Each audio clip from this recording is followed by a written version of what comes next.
Hello drama Tamil வீவர்ஸ்க்கு hi. நாம் இன்னைக்கு மை டெவில் ஹஸ்பண்ட் கான்செப்டில் 3rd எபிசோடில் என்ன நடக்குதுன்னு பார்க்கலாம். லாஸ்ட் எபிசோடில் பார்த்தோம்னா இந்த யூ பொண்ணு ஜாய்க்கும் யூக்கும் நடுவில் போயிட்டு இவ என்ன பண்ணுறான்னா பெரிய பெரிய குழப்பத்தையும் உண்டு பண்ணி வச்சிருப்பா. இவ எல்லாத்தையும் பண்ணிட்டு ஜாய் தான் தன்னை கொலை பண்ண நினைக்கிறா.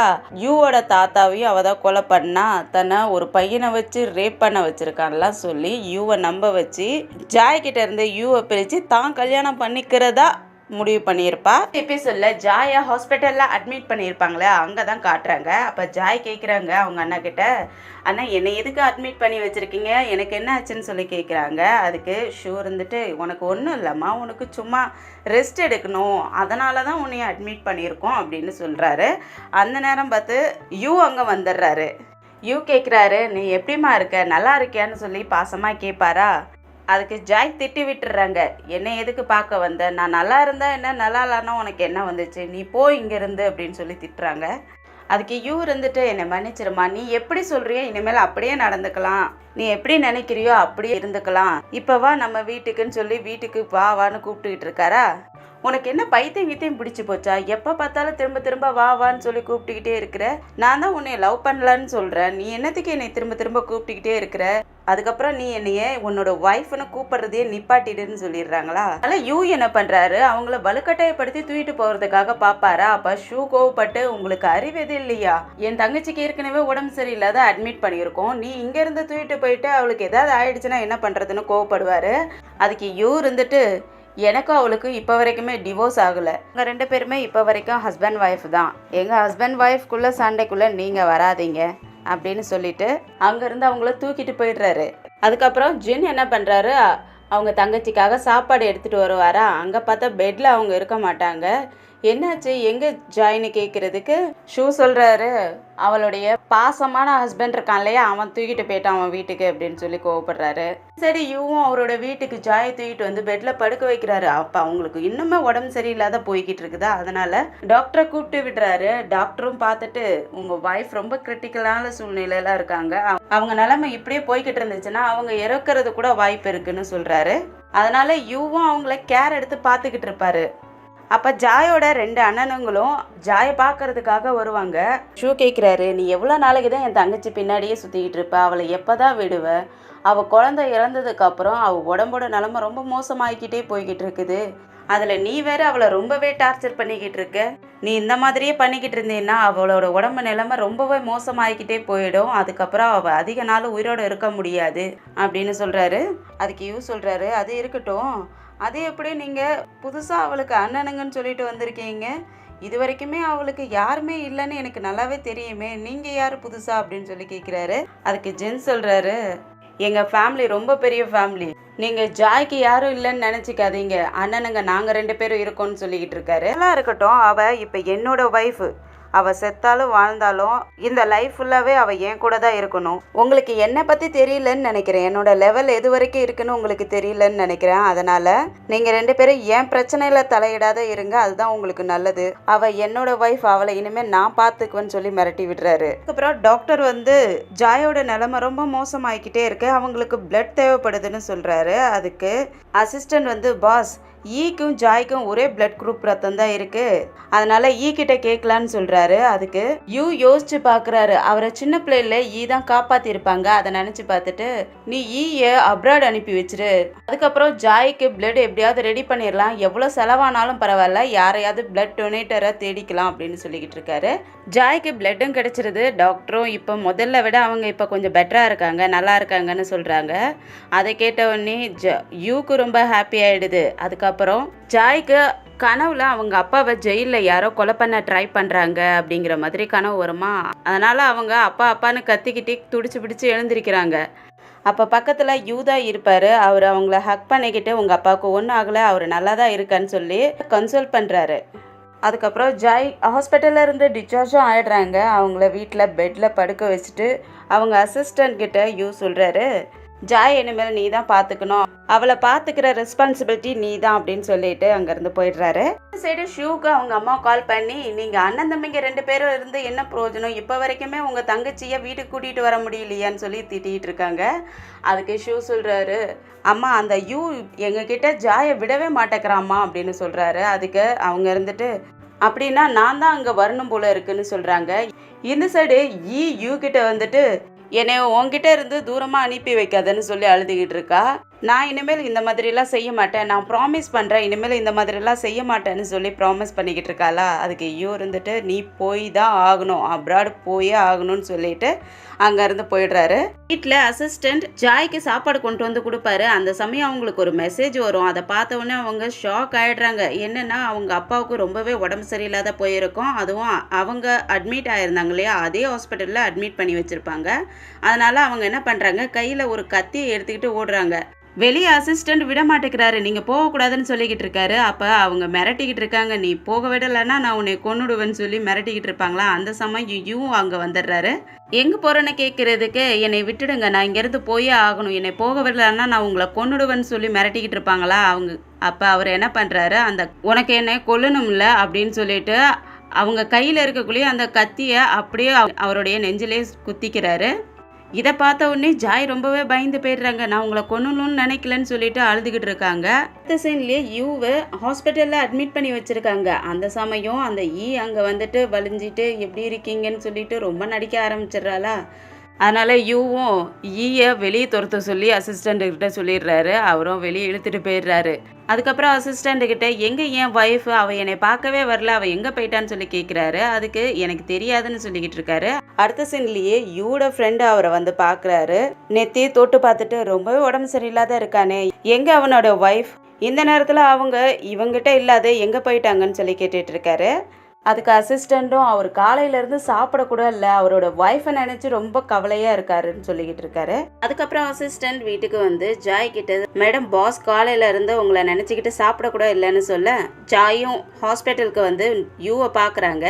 அப்போ யூவும் தூங்குற மாதிரி ஆக்டிங் பண்ணிக்கிட்டு இருப்பாரு. அப்போ ஜாய் சொல்கிறாங்க, யூ நாம் இதுக்கு முன்னாடி எந்த அளவுக்கு லவ் பண்ணிக்கிட்டு இருந்தோம், ஆனால் இதுக்கு மேல் கொண்டு என்னால் உங்களை லவ் பண்ண முடியாது, அதனால் நீங்கள் என்னை மறந்துட்டு உங்கள் லைஃப்பை வாழ பாருங்கள், என்னையும் என்னோடய லைஃப்பை வாழ விடுங்கன்னு சொல்லிட்டு அங்கேருந்து போக பார்க்குறாங்க. அப்போ யூ அவங்களுடைய கையை பிடிச்சிக்கிறாரு போக விடாமல். நீ தான் ஈயை உயிருக்குயிராக லவ் பண்ணுறிய, நீங்கள் 2 பேரும் கல்யாணம் பண்ணிக்கிட்டு சந்தோஷமாக இருங்க, உங்கள் 2 பேர்த்துக்கு நடுவில் நான் இதுக்கு அப்படிங்கிறாங்க. அதுக்கு யூ நீ என் கூடயே இருங்கிறாரு. அதுக்கு ஜாய் சொல்கிறாங்க, நீ எங்கள் ஃபேமிலியை ரொம்பவே ஹர்ட் பண்ணிட்ட, இப்போ வரைக்கும் எங்கள் அப்பா ஜெயிலில் தான் இருக்காரு, உன்னால் இப்போ எங்கள் அப்பா ஹாஸ்பிட்டலில் அட்மிட் ஆகியிருக்காரு. அதுக்கு யூ சொல்கிறாரு, என்னால் மட்டும்தான் உங்கள் அப்பாவை காப்பாற்ற முடியும், அதனால் நீ என் கூட தான் இருக்கணும்னு சொல்கிறாரு. என்னை மிரட்டுறியான்னு சொல்லி கேட்குறாங்க. அதுக்கு யூ அசிஸ்டண்ட்டை கூப்பிட்டு விட்டுட்டு இவங்க அப்பாவை கூட்டிகிட்டு போய் காட்டுன்னு சொல்கிறாரு. அசிஸ்டண்ட்டும் அவங்க அப்பா இருக்கிற ரூமுக்கு கூட்டிகிட்டு வந்து காட்டுறாரு. அவங்க அப்பாவும் அதே ஹாஸ்பிட்டலில் தான் அட்மிட் ஆகியிருப்பார். அவரை பார்த்த உடனே அவங்க ரொம்பவே ஷாக் ஆகிட்டு அழ ஆரம்பிச்சிடுறாங்க. அதுக்கப்புறம் அசிஸ்டண்ட்டை வெளியே அனுப்பி வச்சுட்டு அவங்க அண்ணாவுக்கு கால் பண்ணி, இங்கே வாங்க, அப்பா ரொம்ப உடம்பு சரியில்லாத இருக்கான்னு சொல்லவும், ஷூ அம்மா என்னாச்சுன்னு கேட்குறாங்க. ஜாயோட அப்பா இப்போ ரொம்ப உடம்பு சரியில்லாத இருக்காரு, ஜாய்க்கு அவர் தான் பிளட் கொடுத்துருந்தாரு, அதனால் அவர் இப்போ உடம்பு சரியில்லாத இருக்காருன்னு சொல்ல, அப்புறம் ஃபேமிலியே இவங்க 3 பேரும் ஹாஸ்பிட்டலுக்கு கிளம்பிடுறாங்க. கூடவே டாக்டரையும் கூட்டிகிட்டு வந்திருப்பாங்க. அவர் செக் பண்ணி பார்த்துட்டு, இவர் பிழைக்கிறதே ரொம்ப கஷ்டம், அவரை காப்பாற்றினோம்னா டாக்டர் ஜென் தான் வரணும்னு சொல்கிறாரு. ஜாயும் அவங்க அட்ரஸ் கேட்குறாங்க. அதுக்கு டாக்டர் சொல்கிறாரு, அவர் யார் கூப்பிட்டாலும் வரமாட்டார், அவர் பெரிய பெரிய ஆளுங்களுக்கு மட்டும்தான் ட்ரீட்மெண்ட் எடுப்பார் அப்படின்னு. அதுக்கப்புறம் தான் ஜாய்க்கு ஞாபகம் வருது, யூ சொல்லியிருப்பார் இல்லையா, என்னால் மட்டும்தான் உங்கள் அப்பாவை காப்பாற்ற முடியும்னு. அதை நினச்சி பார்த்துட்டு இவங்களை எல்லாத்தையும் வெளியே அனுப்பி வச்சுட்டு அவங்க அப்பா கிட்ட பேசிக்கிட்டு இருக்காங்க. வெளியே வந்து அம்மா ஷூ கிட்ட கேட்குறாங்க, எப்படி அந்த யூக்கு அந்த டாக்டரை பற்றி தெரியும்னு சொல்லி கேட்குறாங்க. அதுக்கு ஷூவும் எனக்கும் ஒன்றும் தெரியலம்மான்னு சொல்லிக்கிட்டு இருக்காரு. அந்த சமயம் அப்போ ஜாயும் வெளியே வந்து அவங்க ஆன்ட்டிக்கும் அண்ணனுக்கும் தேங்க்ஸ் சொல்லிக்கிட்டு இருக்காங்க. அந்த சமயம் அசிஸ்டண்ட் வந்து உங்களை பாஸ் கூப்பிட்றாருன்னு சொல்லவும் அசிஸ்டண்ட் கூடவே ஜாயும் போயிடுறாங்க. ஜாயும் யூக்கிட்ட கேட்குறாங்க, உனக்கு டாக்டர் ஜென்னு தெரியும் இல்லையா, அவரை கூட்டிகிட்டு வா, எங்கள் அப்பாவுக்கு ட்ரீட்மெண்ட் பண்ண சொல்லுன்னு சொல்லி கேட்குறாங்க. அதுக்கு யூ இருந்துட்டு, ஒரு நல்ல ஒய்ஃபாக நடந்துக்கணும், என்கிட்ட நீ நல்லபடியாக நடந்துக்கிட்டீன்னா அதெல்லாம் உனக்கு நடக்கும், சரி எனக்கு இந்த மருந்தை ஊட்டி விடுன்னு சொல்லி கொடுக்குறாரு. அதுக்கு அவங்க என்னால் முடியாதுங்கிறாங்க. அப்போனா உங்கள் அப்பாவை நீ மறந்துடுன்னு சொல்ல, எனக்கு உன் மேலே நம்பிக்கை இல்லைன்னு சொல்கிறாங்க. ஓ அப்படியான்ட்டு சொல்லிட்டு அசிஸ்டண்ட்டை கூப்பிட்டு விட்டு டாக்டருக்கு கால் பண்ண சொல்கிறாரு. அதுக்கப்புறம் தான் ஜாய்க்கு கொஞ்சம் நிம்மதி ஆகுது. இவன் இப்போ உனக்கு நம்பிக்கை வந்துருச்சுல்லன்னு கேட்குறதுக்கு, இப்போ கொஞ்சம் தான் வந்திருக்கு, இதுக்கு மேல் கொண்டு பார்த்துக்கலாம் அப்படின்னு சொல்கிறாங்க. அடுத்த சீன்லி யூவை டிஸ்சார்ஜ் பண்ணி வீட்டுக்கு கூட்டிகிட்டு வந்துடுறாங்க. ஜாய் அவரை படுக்க வச்சுட்டு இன்னொரு ரூமில் படுக்கிறதுக்காக போவாங்க. யூ அவங்க கையை பிடிச்சிட்டு நீ இங்கே படுத்தாகணும்னு சொல்லவும் அவங்களும் அங்கேயே படுத்துடுறாங்க. அடுத்த நாள் காலையில் எழுந்திரிச்சு பார்க்குறாங்க. அவருடைய நெத்தை தொட்டு பார்க்குறாங்க.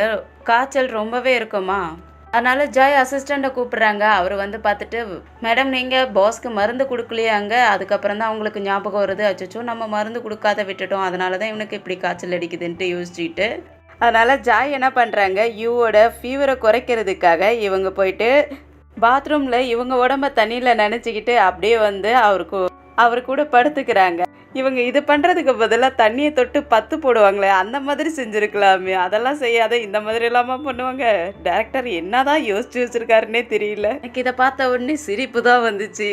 சரி விடுங்க, கதைக்குள்ளே போகலாம். ஈரத்தோடு வந்து படுத்தவங்க அவங்களும் அப்படியே படுத்து தூங்கிடுறாங்க. அந்த சமயம் டாக்டரும் யூவை பார்க்கறதுக்காக வருவாரா. இவங்க 2 பேரும் இப்படி படுத்துருக்கிறத பார்த்துட்டு அவர் அங்கேருந்து போயிடுறாரு. அதுக்கப்புறம் ஜாய் முழிச்சு பார்த்துடுறாங்க. அச்சோ டாக்டர் வந்துட்டாருன்ட்டு எழுந்திரிச்சு போக பார்ப்பாங்களா. அப்போ யூ இருந்துட்டு நீ இன்னும் கொஞ்சம் என் கூடயே படுத்துக்கன்னு சொல்லவும் அவங்களும் படுத்துக்கிறாங்க. அதுக்கப்புறம் கொஞ்ச நேரம் கழிச்சு வெளியே எழுந்திரிச்சு வராங்க. டாக்டரும் உனக்கு உடம்பு சரியில்லைன்னு கேள்விப்பட்டேங்கிறாரு. அதுக்கு அவரும் என்னோட ஒய்ஃப் என் ஃபீவரை கம்மி பண்ணிட்டான்னு சொல்ல உடனே ஜாய் அவங்க அப்பாவை பற்றி கேட்குறாங்க. அதுக்கு டாக்டரும் நான் உங்கள் அப்பாவுக்கு ட்ரீட்மெண்ட் எடுத்துக்கிட்டு இருக்கேன், அவர் சீக்கிரமாகவே சரியாயிடுவார்னு சொல்லிக்கிட்டு இருக்காரு. அதை கேட்டவுடனே ஜாய் ரொம்ப ஹாப்பி ஆயிடுறாங்க. அதுக்கப்புறம் டாக்டரும் அங்கேருந்து போயிடுறாரு. அதுக்கப்புறம் ஜாய் யூக்கு மருந்து ஊட்டி விட்டுட்டு இருக்காங்க. அப்போ யூ கிட்ட நீ எப்போ என்னைய என் அப்பா கிட்ட கூட்டிகிட்டு போய் காட்டுவேன்னு சொல்லி கேட்குறாங்க.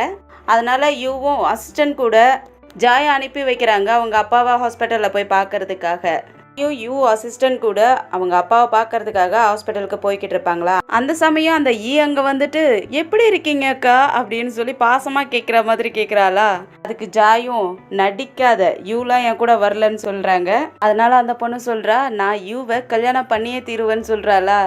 பண்ணிக்க, யார் வேணான்னா அப்படிங்க. அந்த பொண்ணு இருந்துட்டு உன் குழந்தைய அவன் தானே கொன்னான், நீ அவன் கூடயே இருக்க, உனக்கு வெக்கமாகவே இல்லையான்னு சொல்லி கேட்குறதுக்கு அவங்க கோவப்பட்டு ஓங்கி அரைஞ்சிடுறாங்க. அந்த சமயம் யூ அங்கே வந்துடுறாரு. என்ன இங்கே ட்ராமா நடக்குதுன்னு சொல்லி கேட்குறதுக்கு அதுக்கு ஜாய் நான் உன் உயிர் காதலியை கொஞ்சம் கஷ்டப்படுத்துறேன்னு இடித்து தள்ளி விட்டுறாங்க. அவள் போய் செவுத்துலேயே இடித்து மண்டையிலே அடிபடுறது. அதனால அவள் என்ன பண்ணுறா, அங்கே தான் யூ வந்துட்டார் இல்லையா, அவரை பார்த்த உடனே தான் ஆக்டிங் பண்ண ஆரம்பிச்சிடுறாள். பாரு யூ உன்னோட ஒய்ஃப் என்னை எவ்வளோ கஷ்டப்படுத்திட்டு இருக்கான்னு சொல்லி கேட்குறாளா. அதுக்கு யூ அவளை கண்டுக்காமல் அசிஸ்டன்ட் கிட்ட நான் தான் இவ்வளோ அப்ராட் அனுப்பி வைக்க சொன்னால, நீ ஏன் இப்போ வரைக்கும் அவளை அப்ராட் அனுப்பி வைக்காமல் இருக்குன்னு சொல்லி கேட்குறாரு. அதுக்கு அவர் இருந்துட்டு மேடம் போக மாட்டேங்கிறாங்க, நான் என்ன பண்ண முடியும் அப்படிங்கிறாரு. எனக்கு தெரியாது, இவளை இங்கேருந்து கூட்டிகிட்டு போன்னு சொல்லிடுறாரு. அசிஸ்டண்ட்டும் அவளை இழுத்துட்டு போயிடுறாரு. ஜாய் கேட்குறாங்க உனக்கு உன்னோட உயிர் காதலியை தள்ளி வைக்கிறதுக்கு உனக்கு ரொம்ப கஷ்டமாக இருக்குல்லன்னு சொல்லி கேட்குறாங்களா. அதுக்கு யூ நாம் எதுக்காக வந்திருக்கோம், உன் அப்பாவை பார்க்கறதுக்காக வந்திருக்கோம், அவரை முதல்ல போய் பார்ப்போன்ட்டு அங்கேருந்து போகிறாங்க. அதோட தான் இந்த எபிசோடு முடியுது. இந்த ஈயோட உண்மையான மோகம் யூக்கு தெரிஞ்சதால் இப்போ ஜாய் கூட கொஞ்சம் க்ளோஸாக முயற்சி பண்ணுறாரு. ஆனால் ஜாய் அவரை விட்டு பிரிஞ்சு போகணும், அவர்கிட்ட இருந்து டிவோர்ஸ் வாங்கணுங்கிறதுல கண்டிப்பாக தான் இருக்காங்க. இவங்க டிவோர்ஸ் வாங்க போகிறாங்களா இல்லை யூ ஜாயை சமாதானப்படுத்தி தான் கூடயே வச்சுக்க போகிறாரான்னு நம்ம அடுத்தடுத்த எபிசோடில் வெயிட் பண்ணி பார்க்கலாம். இந்த வீடியோ பிடிச்சிருந்துச்சுன்னா லைக் பண்ணுங்கள், அப்படியே ஷேர் பண்ணுங்கள், அப்படியே நம்ம சேனலுக்கு சப்ஸ்கிரைப் பண்ணி பெல் ஐக்கானை கிளிக் பண்ணிக்கிங்க. அடுத்த எபிசோடில் சந்திக்கிற வரைக்கும் பாய் அண்ட் தேங்க்யூ.